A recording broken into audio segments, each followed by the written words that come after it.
Good morning, gentlemen. We made it. Good morning. What up? Back at the regular routine. Check this. This is your new house, Will. I see a swimming pool. Business goes well. New sponsors. Yeah, new sponsors are really kicking in the good stuff. No, this is one of our newest properties for recreation vacation rentals. We're out here in Orlando, Florida. So setting it up for the next 2 weeks. You know how much I love to install furniture and design and all that good stuff. So I got the easy task out of the way yesterday. I installed our smart lock and our Noiseware device. Shout out to Noiseware. So yeah, it's been a fun day, but got 2 weeks out here in the beautiful Sunshine State, so can't complain. Come on, beautiful life. Well, are the properties already on Bidroom or not yet? Are the properties already on Bidroom? Yeah, I was waiting for you guys to sign the dotted line. Let's go. Okay. I think that goes the inverse direction. I think you signed with. No, I sent them the deal. They Okay. All right. It works like this way. Okay.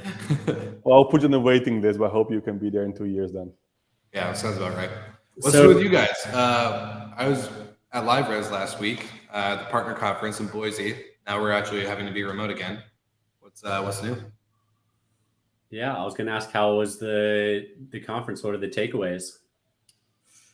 Takeaways. Obviously, it was a partner conference, so I would say the partnerships that were formed in that, just overall, like what LiveRes has done. They've created specific partnerships with specific companies. Their partners that use their software. We're really into like the classes and the panels and everything else. They're just hungry to learn. I think there's a lot of new and innovating, exciting things to apply to our business. A couple of conversations that I heard were, talking about hotels and, how hotels in their markets are becoming actually competable and, what they're trying to do to implement the best practices from them, but also how can they keep their uniqueness and style and operations and all the other stuff. Partnerships, local destinations, local businesses, all that good stuff. So it was really good. Nice. Well, I had a buddy in town this past weekend, so had a good time. Auburn is building a new hospitality school, so one of my buddies runs the program and gave us a sneak peek of this new $117 million facility that's going to have 30 or 40 hotel keys, 6 apartments. It's going to have a food hall, a brewery, teaching centers for top Michelin star chefs that come through the university on a quarterly basis, and it's gonna be dope. So super excited for that to be open. And must be nice. Yeah. I traveled a bit. It was nice. A week ago, I was in Turkey, in Istanbul. So they went to F1, to racing. It was nice to travel a bit further. So it was really cool. So it was last week and a week ago. And actually last weekend was just birthday weekends. So our small boy, Oliver, became 2. I became 25. So it was good. 25. Man, you're looking a little rough for 25. That's right. Yeah, since we do this podcast for a year, just check the pictures a year ago and now. You see what happened. So I don't know if it's your fault or. Well, no. I hear kids will do that to you. No, The past year, Ross, you looked younger from a year from now because you looked like you were about 80 last year. A year ago was sharp. Then it became really bad actually in between. Yeah, you see and now it's a bit halfway. So I think I just need a haircut again anytime soon. Aging right before your eyes. They should give me some Botox for my birthday, but all good. It was nice to travel again. And you can see what is nice that travel restarts a bit. I think we're just going to talk about it soon. But there's something scheduled, and that's actually pretty cool. So I'm super excited. I love it. Well, yeah, to kick it off, I think we normally do What's With the Noise, but this time we're going with the startup of the week. So, Michael Golden, you'll be last, my friend, today, but here we go.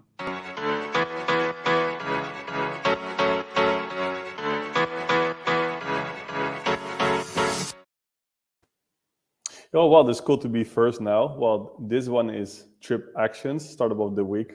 Can I call it still a startup? I'm not sure. I guess it's a scale up. If you look at the money they raised, 275 million in in funds. Also realized that in January they also raised actually 155 million. So in total they raised 1.3 billion in total.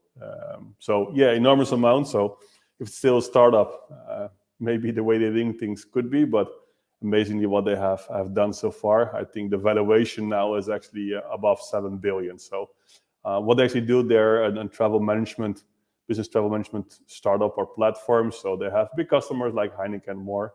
But it's interesting to see that actually there's so much funds comes available when a lot of people actually have the doubts, is business travel coming back? Well, I think the coming weeks are start traveling again for conferences. I think things are restarting, but it's good to see there's a lot of hope, and actually, that also the investment actually is booming actually in business travel. So good sign.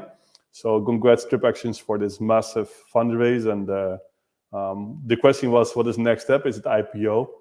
Their CEO said not yet, and probably in the future, but probably not coming soon. Well, we predict a few IPOs, so this one probably can be on the list.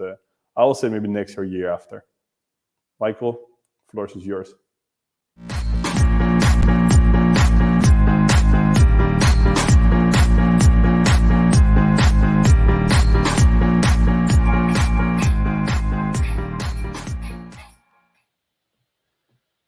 So some interesting news came out this week. I don't know if you can hear it yet.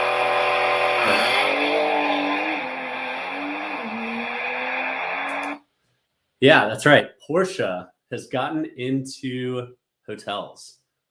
So Porsche Design has had partnerships with Adidas, making some really cool shoes. They've built some really expensive clothing items, and now they're in hotels. They're planning to launch 12 to 15 hotels in the coming years, and probably charge an extreme premium for those that love the brand. We'll talk a little bit more about this later in the show, I'm sure, but super interesting to see cars now getting into hotels and what kind of hospitality they'll be able to bring with it. And then secondly, back from the ashes, Zeus Housing came from what seems like they were closing their doors during COVID, totally turned it around and locks in 55 million to build flexible rentals, which was always what they were on a mission to do. But I think the market, and we've talked about flexible rentals a lot on this show, the market's pretty ripe for it and clamoring for this type of product. So congrats to Zeus, and well done to navigate COVID and come out with a really big check to make it happen. Yeah, I was impressed with the Porsche announcement because I got to, in my early days with Marriott, got to meet Dr. Wolfgang Porsche himself as a front desk agent. So they had a big event at our at one of our properties, at our property, and there's some diehard fans. So imagine the hotel that they're going to have with a lot of those Porsche diehards that are going to probably book it out for the first year. I don't hope the sound what you showed, Michael, is something what they have in the rooms, because for sure it'll be a good solution for noise aware, right? So. Yep, if they just pump noise like that into the hotels, this is going to be a great partnership between Noiseware and. But was it the real engine or was it the fake one? Because I think on the electric vehicles of Porsche, I think if you look at the Taycan, they just build in speakers, right? They build in speakers in the car just to have a sound, because otherwise it's just there's none. That was the 2021 911 Turbo S. I thought so. I just want to say it. I was doubting GTS or RS, but yeah. Thanks. Yeah, that was real. That was a real one. It wasn't one of those model hotel things that I've been doing. But it's interesting because you see more other brands, right? I don't know, other car brands who move into this space. For sure, Mercedes or something, they own some hotels in Stuttgart. I won't be surprised. But if you're looking at it, clothes brands is pretty common, right? When you look at Versace, Armani, those they're having hotels. I think this is maybe one of the first one who used the brand actually for building a hotel brand. So I'm curious if more will follow. I don't say Dacia hotel sounds really sexy in my opinion, but so I think it is an interesting trend, maybe not of cars getting into hotels, but of people leveraging their brands. And we've talked about the Kayak Hotel a lot, right? Kayak's got a big brand, and now they've flagged the hotel. And Porsche is really well known for their design. So now they're designing numbers of hotels. Who's gonna do the management? Is it Lifehouse? I don't know. We'll see. That'd be interesting. We will see. Who's the next brand that needs to get into it? Actually, before we do that, there's beer companies that do it. Like, doesn't BrewDog have its own hotel? And well, I think there's I know that for sure there's been a lot of pop-ups. Taco Bell did a pop-up hotel out in where is it in California? Palm Springs. So there's a lot of, I think, that pop-up mentality, to test out the waters, and then why not jump in? Why not have a Taco Bell hotel with a Baja Blast fountain in the lobby or something like that? It'd be pretty interesting. But you guys know what Turo is, right? So it's like an Airbnb type platform for vehicles. yeah, I think a lot of not that it's a brand that's going to get into hotels, but I think that's going to become a tie-in amenity for a lot of these. Well, the same you can see with the Heineken's, right? So Heineken was owning several hotels. I don't know if they still do. They didn't really use the brand, right? I think L'Europe Hotel in Amsterdam, one of the better hotels in Amsterdam, was actually owned by them, if I'm correct. But they didn't really use the name. It was more the ownership. Now you can see that Porsche is really going to use their name, probably, right? I'm curious if they're really going to just add their name to the hotel chain, to the brand, or just owning, for example. And for sure, Mercedes is owning. Won't be surprised some hotels in Stuttgart or invested, because they're just half of their visitors to go to Stuttgart are coming for Mercedes. So I don't know if they're going to use their brand. I'm pretty curious what's going to happen in there. But yeah, Porsche is always famous for design, right? So they can for sure do something there. What brands do you want to see in hotels? Me? I would just say we're pretty well. If it will be Google, I will be scared, because probably they did record everything what I'm saying and doing in the room. So I'm not sure if it will be Google. Apple will be pretty fancy. I love Apple stuff, so it'll be pretty fancy to see some Apple gadgets all around. Probably will be pretty wide room, I guess so. So pretty minimalistic. There were talks of Apple getting in hospitality about 10 years ago, but I never saw it. The same with cars. Why they're still not there? So let's see. They have some announcements later today, so I don't think they're gonna announce a hotel chain so far cars, but will be cool. If we learned one thing from COVID, we want to own hotels. that might plummet the stock. Yeah. I would love to see Delta open up a hotel. I don't know about I was gonna say, man, if I hear Golden talk about Delta, yeah, that'd be interesting. Airlines, why not? Why not have a hotel in their main city where their hub is? And actually, Corvano did it in the Netherlands. What they did, they had their own old 747. So actually, what they did, they just parked it. It's near Amsterdam, and they just turned it into a hotel, so you can just stay over in the 747. So they built some rooms in there. So there's an opposite way of doing it, but they convert the plane into little airplane toilets. I'm not sure. I didn't go there yet, but it will be. At least you can be part of. Well, it's not flying, but otherwise you could be part of the special club. But in this case, I'm not sure. Well, I think it's like you think about it, it might be a cool way for the loyalty rewards members to earn some more miles. Not only are they earning miles in the sky, but they can also earn them on the ground. It's kind of a good selling point for us loyal brand members out there. Golden, who's dedicated to Delta, myself, who's Alaska, Marriott, all that good stuff. So it's a good idea. Yeah. But anyways, I got distracted. My pool guy just showed up to the house too. So I was going to record outside, but then the lawn maintenance guys were there, and then now the pool guys. So glad I'm inside. But I think the big topic for today, and this is where it's going to play into like predictions. Is this a trend that is going to quickly go away, or is this actually here to stay? The long moment we've all been waiting for, international travel to come back, not only for us in the U.S., but for other countries to enter the U.S. So I think that's the big news. Yeah, selfishly, I'm the flights to Europe this year and back have been quite nice. They're not crowded.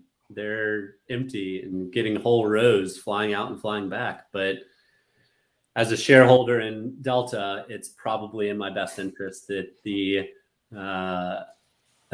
international travel lanes open up mutually. You still the majority, or you sold your majority already? Oh man, I bought on the dip back in back in COVID times. So tough times, no, it's going to be interesting. You know, the big driver for international tourists is either peak season, right, or it's business travel. And now in November, we're not in peak season, and there's still not going to be a whole lot of international business travel, I would imagine. So opening it in November is probably, I don't see a big bounce coming anytime soon. Maybe a lot of people coming to visit family that weren't allowed to previously. But so you don't think the holidays will get a big push? Thanksgiving, Christmas, New Year's, anything like that? I mean, I don't think Europeans celebrate Thanksgiving, so no.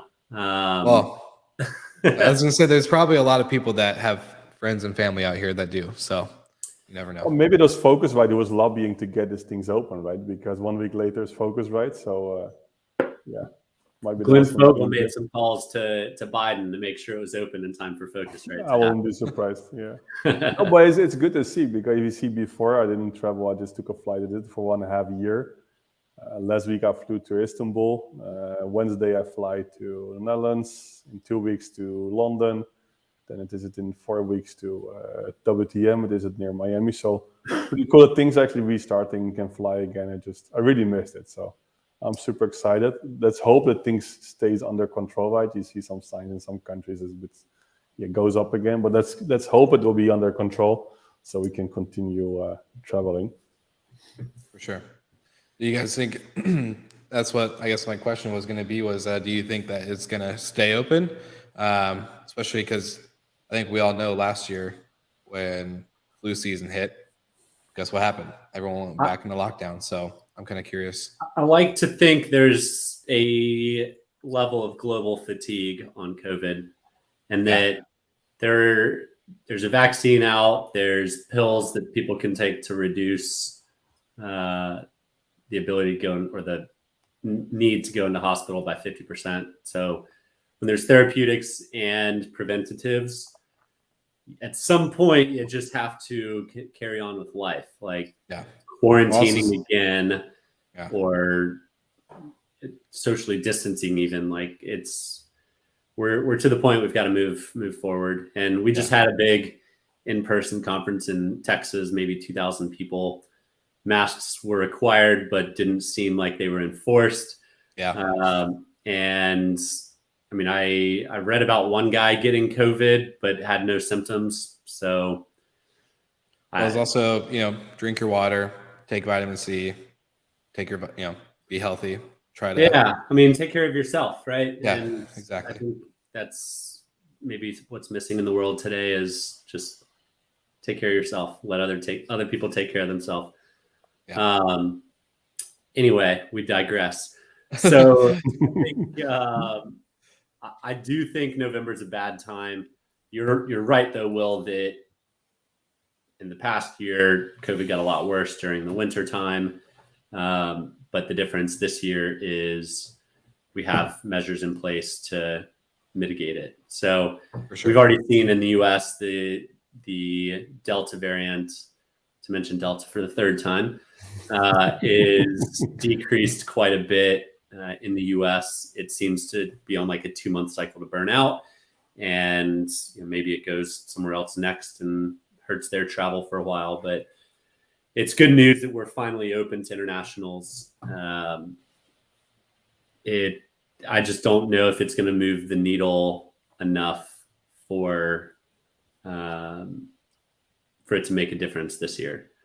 Probably. I don't think they're going to do again restrictions. It will be too tough to have their second or third time in some places to close things. They won't do. You'll see that people who would like to have their vaccination, they could get it now.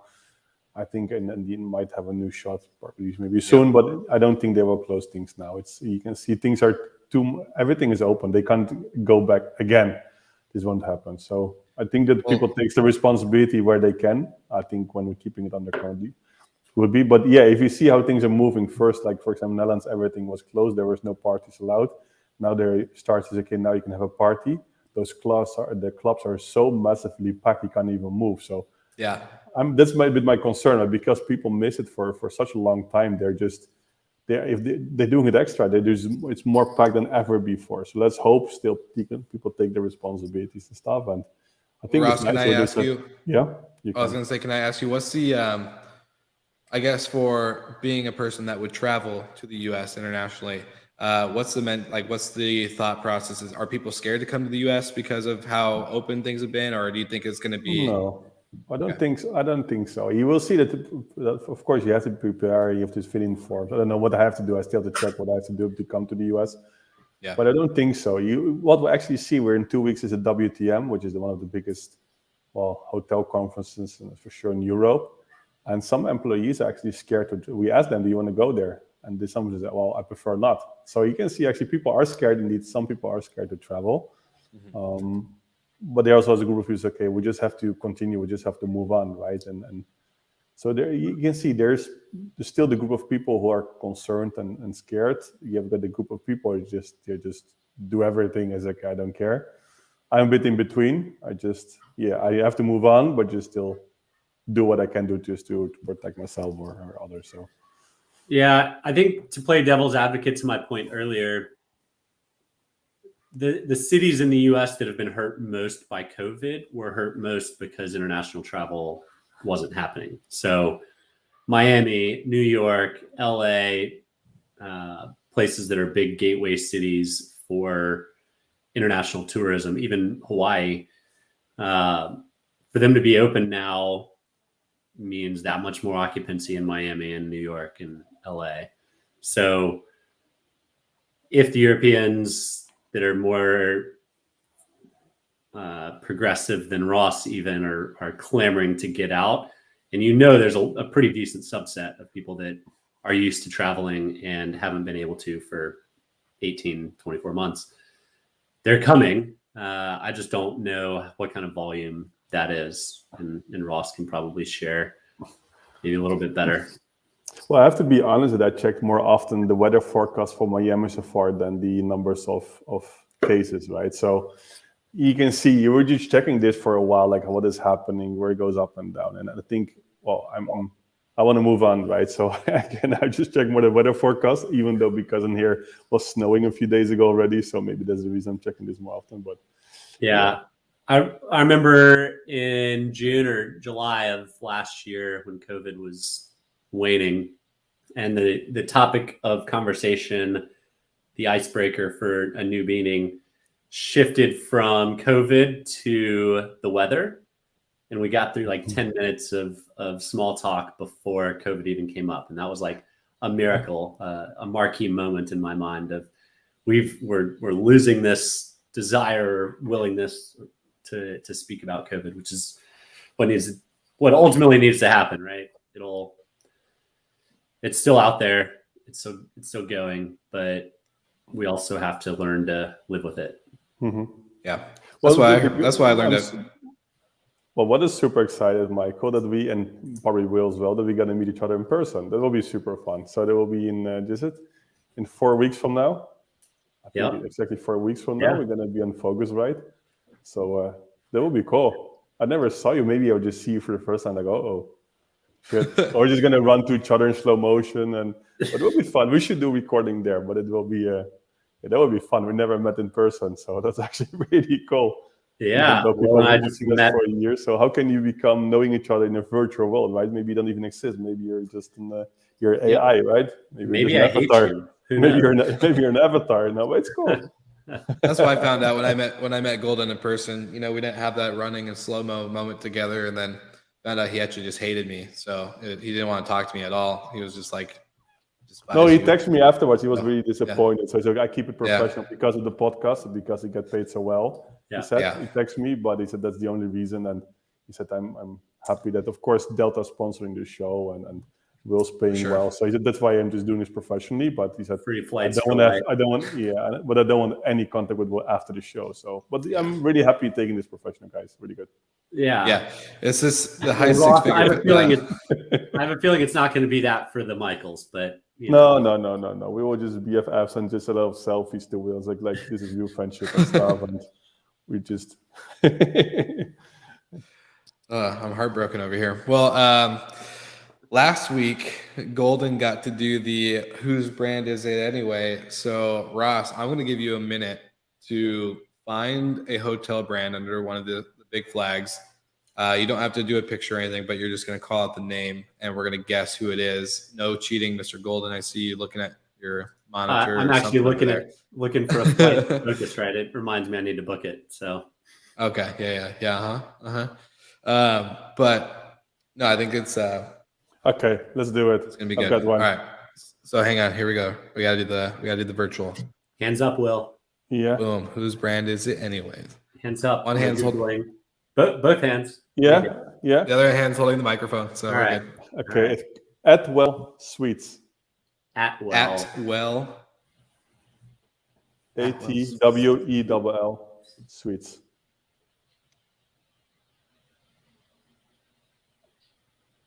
I'm going to guess Best Western because I know Ross likes Best Western. I'm going to say IHG. Well done, Mr. Slickers. Well done. Damn. I am so bad at this game. I just typed in brands of IHG and there it was. I never heard about it, even though IHG, we have them all on Bidroom, but it's... I was going to say, I figured with the Bidroom connection, IHG, shout out to our new sponsors over there. No, they're happy to be a sponsor. So that's good. That's a good one. Awesome. Okay. Well, speaking of sponsors, shout out to Jetstream, sponsor of the day. But actually, I want to say it's so amazing this show because we just want to deal with a partner, and then I saw they're companies they're working with. Actually, they're working with Operto, they're working with Jetstream. So actually, I reached out to Emmanuel and to Steve. And actually asked them for what is your feedback about them, and actually it was really useful. So because of this show, I just could actually verify the new potential partnership with the PR company. So pretty cool. So shout out to Jetstream to come back on me on really short notice, and the same with our guys of Operto. So yeah. Well, actually, fun fact: I'm meeting with Emmanuel Lavoie tomorrow for breakfast here in Orlando. So that's actually going to be. There was a conference, so like a high-tech conference. All right, yeah. Nice, cool. So we're gonna meet in person, but yeah, great sponsors of the show, great friends. So you take a new contract with you for a new sponsorship agreement for the coming 5 years, or? We're gonna extend the current one, but yeah, we'll see if it's 5 years or if it's gonna be maybe 10. I might just sell the media company and Jetstream will start running. But you rejected Netflix. You rejected Netflix off already, right? Because it didn't make any sense. Yeah. So you still talk with Amazon Prime. Oh, we're still recording now. We're still recording. Oh, Spotify. Yeah, we're still recording. Yeah, this is some NDA stuff. Okay, no, it's okay. Well, before we drop, well, shit, I forgot my train of thought. We can drop Amazon Prime. No. Delta, Marriott. Lifehouse? No, none of those. No. Noise Aware? No, none of those. All right. About your friendship with Will? No. No, none of those. No. No, I think it's a good moment to just end and then just to go back to work and speak in 1 week because need another coffee. For sure. All right. Yeah. All right, guys. Well, great chat this week. Happy Monday. See y'all next week.